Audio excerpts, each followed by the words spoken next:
Verək Bir Sayılı Şahlası Kitabxanasının müdiri Əfsanə xanım Əzimovaya. İlk öncə bütün dəyişik iştirakçıları salamlayırım. Əfsanə xanım, xoş gəlmişsiniz Cəmiş Bölgəsinə. İşləriniz uğurlar arzulayıram. İnşallah davamlı olsun.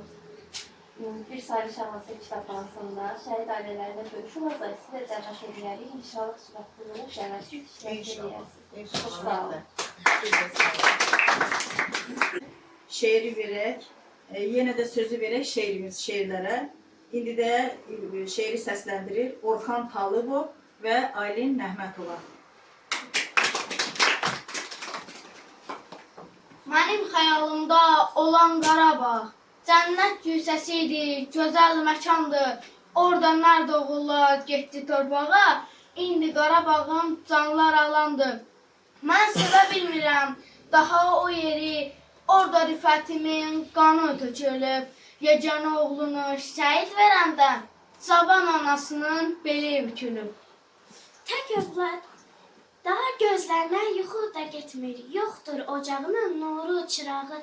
Tək övlad payıdır, ona rifəti, ədəbi, boş qalan ana qucağı. Vətən azadlığı yaşasın deyə analar oğulsuz qaldı dünyada. Tək övlad payını şəhid veribsə, hansı ürək dözər belə